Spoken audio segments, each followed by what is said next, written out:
Hello everyone. So in this video, I'm talking about how I got hired or how I got my first international job experience. This was in 2023. I just separated from a software company I was working with as a software engineer, and I was looking for an international position to work in.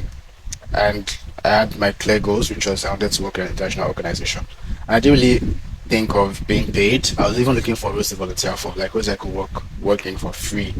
I mean, I thought international organizations had like the same system as how NGOs operated, and they're looking for volunteers. So I was really starting small. I wanted to get the least role I can say that, just to enter into the system and see how it was. I didn't mind working for free at that point. So the first thing I did was to just go on Google and search for a list of international job lists, and I saw a bunch of them, and this was like my data bank for applications. So now my applications were tailored rather. I wasn't looking for anyhow companies anymore.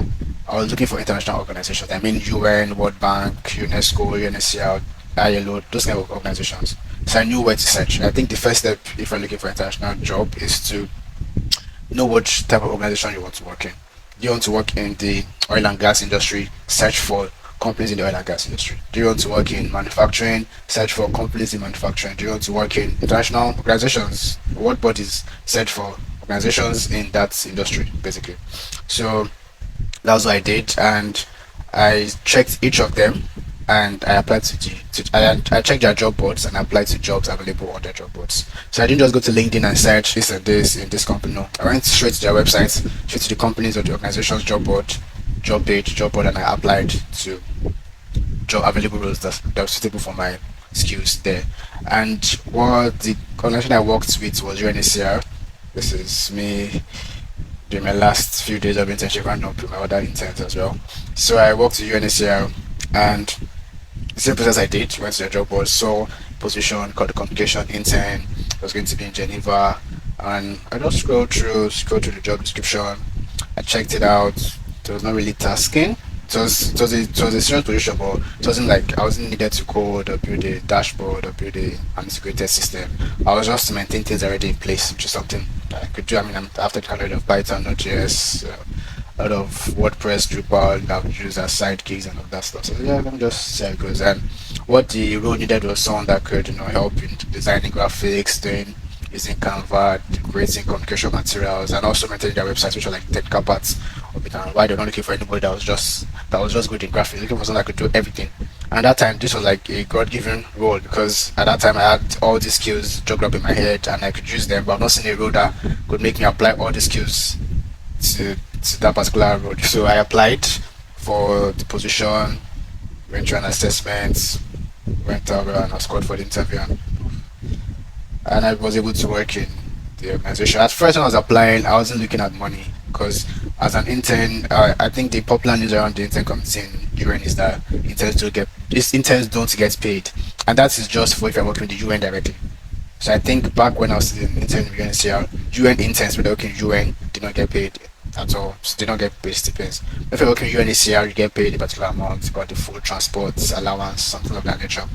And yes, but on the job, on the application, on job application, on the job page, it wasn't there. There was no job benefit or salary, nothing was there. So me, I just applied as per, oh, let me just volunteer for these guys. I thought it was going to be a fully remote role. Let us volunteer and see how it is. I remember talking to my friend that, and I told him, oh, I applied for one NGO like that. I mean, that was how like freely I thought of the position, and I didn't think of any big plus to it. And I finally got the role, and I was doing the job, and before you know it, send these details, send that details. If I found out, oh, so it's going to be a paid role.